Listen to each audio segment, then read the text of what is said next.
ഇതാണ് ആദർശ്. 3 വർഷം മുമ്പ് ഒരു കോളേജിൽ ജോയിൻ ചെയ്യുന്ന സമയത്താണ് ഞാൻ ഇവനെ പരിചയപ്പെടുന്നത്.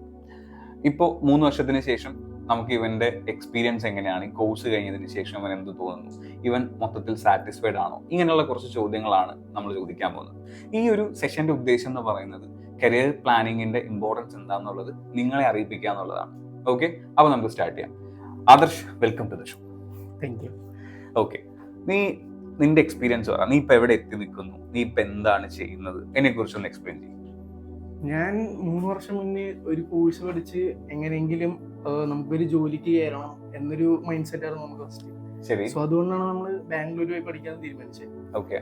അങ്ങനെ അറ്റ് ലാസ്റ്റ് ഓക്കെ ബാംഗ്ലൂർ പോകാൻ ഫിക്സ് ആയി. നമ്മൾ കോഴ്സ് എല്ലാം ഫിക്സ് ചെയ്തു.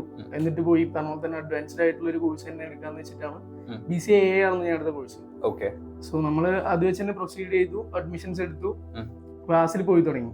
പക്ഷെ നമ്മൾ പിന്നെയാണ് റിയലൈസ് ചെയ്യുന്നത്, അതായത് നമ്മൾ വിചാരിച്ചത് പോലെ എല്ലാ കോഴ്സ് ആണെന്നുണ്ടെങ്കിലും കോളേജ് ആണെന്നുണ്ടെങ്കിലും എല്ലാം എൻ്റർലി ഡിഫറെന്റ് ആയിരുന്നു. അതായത് നമ്മൾ എക്സ്പെക്ട് ചെയ്തതിൽ നിന്ന് വളരെയധികം ഒരു ഡിഫറൻസ് ഉണ്ടായിരുന്നു. സോ ആദ്യം നമ്മൾ ഭയങ്കര ഈ പറഞ്ഞ പോലെ ഡിപ്രസ്ഡ് ആയിരുന്നു. ഓക്കെ, നീ ഈ റിയലൈസേഷനിലോട്ട് എത്താൻ എത്ര സമയം എടുത്തത്? എത്ര കാലം കഴിഞ്ഞിട്ട് ജോയിൻ ചെയ്തു? പുതിയ കോളേജിൽ ഹണിമൂൺ പീരീഡ് ഉണ്ടാവും, ബാംഗ്ലൂർ, അവിടെ കുറെ നല്ല രീതിയിൽ എക്സ്പ്ലോർ ചെയ്തു. ഇതൊക്കെ കഴിഞ്ഞതിന് ശേഷം എപ്പോഴാണ് നിനക്ക് ഈ ഒരു ഫീൽ വന്നത്? ഐ തിങ്ക് അറൌണ്ട് ഒരു 1 ഇയർ എടുത്തില്ല. അതിനു മുന്നേ തന്നെ നമ്മൾ ചിന്തിച്ചു തുടങ്ങി, നമ്മൾ എന്തിനാണ് ഇത്രയും ഫണ്ട് കൊടുക്കുന്നത്. അപ്പൊ ഭയങ്കര വലിയ സ്വപ്നങ്ങളൊക്കെ കണ്ടു, ബാംഗ്ലൂർ എത്തി, ഈ പറയുന്ന പോലെ കോഴ്സിന് ജോയിൻ ചെയ്തു, 1 വർഷം കഴിഞ്ഞു, എവിടെയും എത്തിയില്ല എന്നുള്ള രീതിയിലായി. ഫ്രം എന്താ പറയാ സ്ക്വയർ 1 തിരിച്ചെത്തി. അപ്പൊ ഈ കാര്യങ്ങളൊക്കെ നീ വീട്ടിൽ എങ്ങനെയാ പ്രസന്റ് ചെയ്തത്?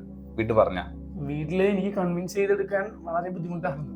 ഉറപ്പായിട്ടും ആസ് ഒരു മിഡിൽ ക്ലാസ് ഫാമിലിയിൽ നിന്ന് നമ്മൾ ലോൺ എടുത്ത് പോയി പഠിച്ച് എന്നിട്ട് നമ്മൾ നമ്മുടെ പാഷനില് എന്താണെന്ന് മനസ്സിലാക്കുന്ന ആ ഒരു റിയലൈസേഷൻ സ്റ്റേജ് ഉണ്ട്. സോ അത് നമ്മൾ ആ ഒരു റിയലൈസേഷൻ സ്റ്റേജ് എത്താൻ കുറച്ച് നമ്മൾ വൈകിപ്പോയി. സോ ആ ടൈം എത്തുമ്പോഴേക്കും നമ്മൾ ഈ പറയുന്ന പോലെ മേ ബി അത്യാവശ്യം നല്ലൊരു ടൈം ഡ്യൂറേഷൻ നമ്മൾ കഴിഞ്ഞു വന്നിട്ടുണ്ടാവും. സോ അതിനുശേഷം നമ്മൾ വീട്ടുകാരെ പറഞ്ഞ് മനസ്സിലാക്കുക എന്ന് പറയുന്നത് വളരെ വലിയൊരു ഫാക്ടറാണ്. സോ എന്നെ സംബന്ധിച്ച് വളരെ കോംപ്ലിക്കേറ്റഡ് ആയിട്ടുള്ള ഒരു സ്റ്റേജ് ആയിരുന്നു. പക്ഷെ എങ്ങനെയൊക്കെയോ മേ ബി ഈ പറയുന്ന പോലെ തന്നെ ഞാൻ അതിലോട്ട് എൻ്റെ ഒരുപാട് ടൈം ഞാൻ സ്പെൻഡ് ചെയ്തിട്ടുണ്ട്. സോ എൻ്റെ ഈച്ച് ആൻഡ് എവരി ഈ പറഞ്ഞ മൊമെന്റിലുള്ള കാര്യങ്ങളും എൻ്റെ വീട്ടുകാർക്ക് അറിയായിരുന്നു. സോ അതുകൊണ്ടായിരിക്കാം അവരത് അക്സെപ്റ്റ് ചെയ്തു, അത് അക്സെപ്റ്റ് ചെയ്ത് വന്നു. ഒരു ഫസ്റ്റ് ഇയർ നീ എല്ലാ പേപ്പറും പാസ്സായ? ഇല്ലില്ല. എത്ര സബ്ജക്ട് തോറ്റി? ഫസ്റ്റ് സെമ്മിൽ തന്നെ 2 സബ്ജക്റ്റിൽ പോയി. 5 പേപ്പറല്ലേ ഉള്ളൂ? 6 പേപ്പർ ഉണ്ടായിരുന്നു. 6 പേപ്പറിൽ 4 കിട്ടി, 2 പോയി. പോയ സബ്ജക്ട്സ് ഏതൊക്കെയായിരുന്നു? പോയത് എനിക്കൊന്നു ഡാറ്റ സ്ട്രക്ചറും ഡിസ്ക്രീറ്റ് മാത്തമാറ്റിക്സ് ആയിരുന്നു. അത് പ്യുവർലി ഈ പറയുന്ന BCAയുടെ കോർ സബ്ജക്ട്സ് ആണ് നിനക്ക് പോയത്? അതെ. അപ്പോൾ ഈ BCA എന്നുള്ള കോഴ്സ് എടുക്കാൻ, ആ കോഴ്സ് BCA എന്നാണല്ലോ ബേസ് ആയിട്ടുള്ള കോഴ്സ്, ഈ BCA എടുക്കാനുള്ള തീരുമാനം എങ്ങനെ എത്തിയത്? BCA ഞാനും എൻ്റെ ഫ്രണ്ടും കൂടിയിട്ടാണ് പോയത്. സോ ഞങ്ങള് കൺഫ്യൂസ്ഡ് ആയിരുന്നു +2 ശേഷം എന്തെടുക്കണം. നമുക്ക് അന്ന് ഇതുപോലെ ഈ പറഞ്ഞ പോലെ ഒരു കരിയർ ഗൈഡൻസ് തരാൻ ആരും ഉണ്ടായിരുന്നില്ല. അപ്പോ നമ്മൾ ഈ പറയുന്ന നമ്മളുടേതായ രീതിയിൽ ഞങ്ങൾ അന്വേഷിച്ചു. അറ്റ് ലാസ്റ്റ് നമ്മൾ ഈ പറയുന്ന പോലെ AA ആണ് നമുക്ക് ഈ പറഞ്ഞ അഡ്വാൻസ്ഡ് ആയിട്ടുള്ളതെന്ന് മനസ്സിലാക്കി. സോ അത് കാരണം കൊണ്ട് തന്നെ ഈ പറയുന്ന പോലെ BCA വിത്ത് AA ആണ് കുറച്ചുകൂടെ ഉറപ്പായിട്ടും നമുക്കൊരു ആഫ്റ്റർ ഒരു 10 years കഴിഞ്ഞാലും നമുക്ക് യൂസ്ഫുൾ ആവുന്നത്, അല്ലെങ്കിൽ ജോബ് ഓറിയന്റഡ് ബെറ്റർ ആയിട്ടുള്ളതെന്ന് തോന്നി. സോ അങ്ങനെയാണ് നമ്മളത് ഫിക്സ് ചെയ്യണത്. ഓക്കെ, അന്വേഷിച്ചു എന്ന് പറഞ്ഞില്ലേ, നിങ്ങളുടെ രീതിയിൽ അന്വേഷിച്ചു എന്ന് പറഞ്ഞില്ലേ, അത് എവിടെയാണ് അന്വേഷിച്ചത്? നമുക്ക് ആ സമയം ഈ പറയുന്ന പോലെ ഗൂഗിൾ അതൊക്കെ ഉണ്ടായിരുന്നുള്ളൂ. ഗൂഗിൾസിലും അതുപോലെ തന്നെ യൂട്യൂബ്സിലൊക്കെയാണ് നമ്മൾ ഈ പറഞ്ഞ പോലെ കേട്ട് നോക്കിയത്.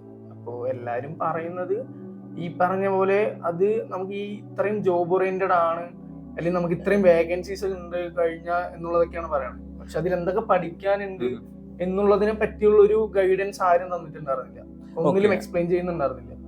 അല്ല, ഈ ഓൺലൈനിൽ ഏറ്റവും ബെസ്റ്റ്, അതായത് ഏറ്റവും കൂടുതൽ സാലറി കിട്ടുന്ന ഇപ്പോഴത്തെ പുതിയ ജനറേഷൻ കോഴ്സ് ഏതാണ് എന്നാണ് ഗൂഗിൾ ചെയ്തത്. അതെ അതെ അതെ. അപ്പോൾ BCA ആണ് ഏറ്റവും ബെസ്റ്റ് സാധനം തോന്നി, അങ്ങനെ അതിലോട്ട് പോയി. ഓക്കെ, എടാ നീ ഒരു കോഴ്സ് ഡിസൈൻ ചെയ്യുന്നതിന് മുമ്പ് നിന്റെ ഇഷ്ടങ്ങൾ എന്താണെന്ന് നീ അനലൈസ് ചെയ്തിട്ടില്ലേ? അല്ലെങ്കിൽ നീ സ്കില്ല് കണ്ടുപിടിക്കാനുള്ള ക്ലാസ്സിനോ അല്ലെങ്കിൽ അതേപോലെ ട്രെയിനിങ് ഒന്നും നീ അറ്റൻഡ് ചെയ്തിട്ടില്ലേ?